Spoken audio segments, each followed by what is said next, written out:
According to a new survey from Google, Canadians have become increasingly addicted to their smartphones. Does this come as a surprise to anyone? It really shouldn't, because it's a huge trend in society that is very obvious every time you go out. These days you can't go out to dinner, you can't go to a meeting, to work, or even to the street without seeing somebody using a smartphone. Some of the key findings from the survey include 56% of adults in Canada are now using a smartphone, up from 33% in 2012. That's a huge increase in just 1 year. 8 in 10 smartphone users said they don't leave home without their mobile devices. 2/3 of them said that they'd used their phone every day in the past week. 35% said that they'd become so reliant on mobile technology that they would rather give up their television than their smartphone. 75% have used their phone to stream video, and 20% do that daily.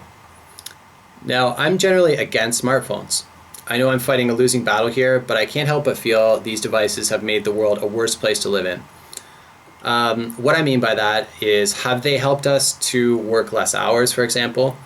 Probably not. If you're in a job that requires you to use a smartphone, now your employer's got you in the mornings and they've got you in the evenings. You're accessible to them 24/7. That $60 credit or $80 credit a month that they pay for your smartphone might not seem so cool when you consider all the extra hours that you're working. Do they help us to spend more time with our families? Probably not. Even if you're with your family physically, if you are in the digital world, then you're truly not with them. Your body's there, but your mind is somewhere else. Are we healthier, happier? Probably not. We're probably not spending as much time outdoors, exercising, etc. We're hooked into technology 24/7, and I don't see that as a good thing at all. I'm still using an old school Nokia, circa 2006. This phone does everything that I need it to do. I can send and receive phone calls, text messages. The battery life is excellent. I can usually go for 4 or 5 days without charging this, probably more if I don't use it. And also, it's super durable. Watch this, okay? This is going to be the wall test.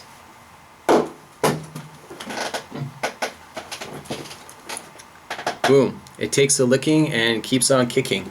Imagine doing that with an iPhone 4 or 5, I guess, whatever number they're at now. How many broken iPhone screens have you seen over the years? This is a product that was built to last, and it probably costs 10% of what an iPhone costs. And all these years later, it's still working well. I actually had an iPhone 4 back in 2012, and I ended up giving it away to a stranger on Craigslist just to get it into my contract. I wasn't using the thing, honestly. I work all day in front of a computer. I have maybe a 30-minute commute by train, by bike, or by walking, and then I come home and I have another computer. Do I really need to be on a computer, 24/7? No, I don't need to. I have other areas of my life that I would like to dedicate my energy. I don't need to have a computer with me all the time. And now it's become socially acceptable for a group of people to go out to a restaurant, sit around a table, and everybody's on their phone. I've experienced this so many times going out with people, and it's pretty rare actually to go out with somebody who doesn't have a smartphone. I can remember an incident maybe about a month ago. I was outside of a store, just walking on the sidewalk, and I saw these people pull up in a car. There's 4 people in the car.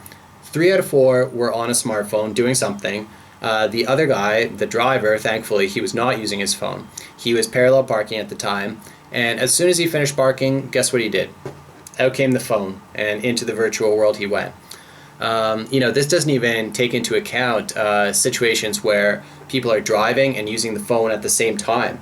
Do I want to lose my life as a pedestrian or a cyclist because some idiot can't go more than 5 minutes without checking his Facebook? No, thank you. What about the younger generation? Children today have attention spans that last nanoseconds. Leaving behind the video games, the computers, the smartphones, and the TVs is like agony for them. I can honestly remember feeling this way as a kid, and that was the days of Nintendo, Sega Genesis, all this stuff.